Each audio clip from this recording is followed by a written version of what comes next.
So this one here was interesting. The guy was super nice. His father owned the business, and his father's, he's I think he was 85, super cool, like wise, just a guy that was wise. Like he's been around, he's seen things, and he owns a crystal and antique shop. So I mean, he's got this knowledge of like old things, like a wealth of knowledge, and he just I think enjoys still being there. But his son is the one who hired me to come in. His son was about, I would say 45, like around my age. And so we had a good time. I got to ask him about all the things in there and like, oh, what's that object? I always like that. You get to, it's like walking into a store and talking to the shopkeeper, but with nobody else there bothering the shopkeeper, and the shopkeeper um, knows everything, and since you're there and he's there, you don't feel bad like you're pestering him because he's asking me questions, I'm asking him questions, and so I just love working at businesses and just kind of, getting to pick the brain of the owner to see how do they run things. I'll go, here's some challenges that I'm having. How did you overcome that? Because, you know, they'll be just farther along in their business journey than me, and so they've learned things that I don't yet know. You know, anything that you don't know in business that you don't yet know, I call it an ignorance tax. You're essentially costing yourself money by the things you don't know. You could expand your business if only you knew how to overcome this hurdle, like hire better people or run better advertisements or get more referrals. And so I'm always sort of, I'm just like a sponge when I'm at those places, even when I'm at my residential clients, because they're often very successful. And so they're at positions of life that I would like to, or that I aspire to be. But this one, what was this one? 65 inch? Yeah, this is pretty cut and dry.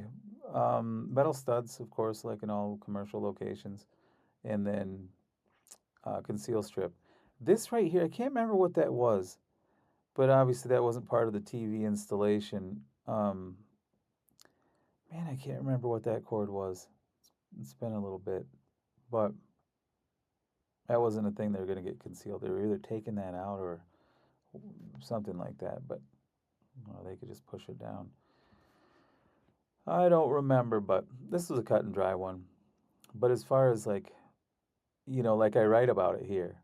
So what I do after jobs is I can double tap on the back of my phone, and then it'll bring up voice recording, and then that will transcribe into my notes.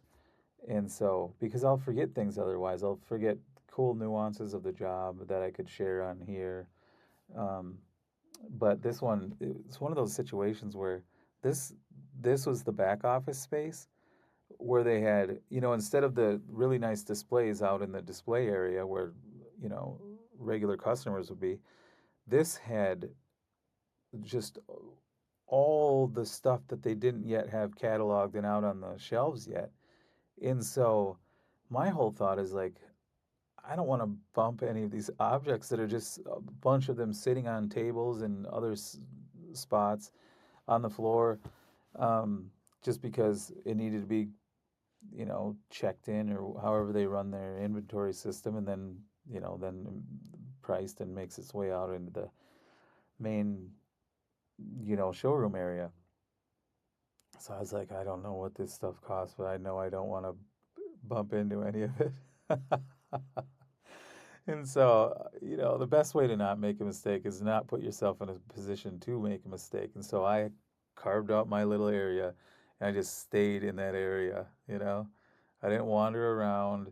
I just stayed in my little spot, did my work. So, I'm turning around very cautiously type of thing, because all around here, was, you can see this is just paperwork and stuff. That didn't matter. This was fine because this is an enclosed structure. I'm not going to bust the glass out or anything. You'd have to do something really wild for that.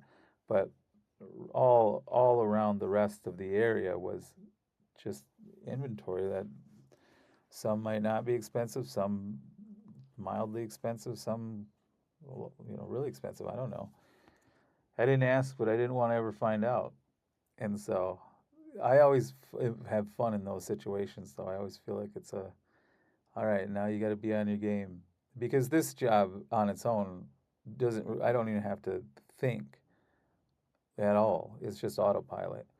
Um, but when you've got all those things around you that you really do not want to break, it just creates a little challenge and you feel like, okay, let's be on our game now. I like that.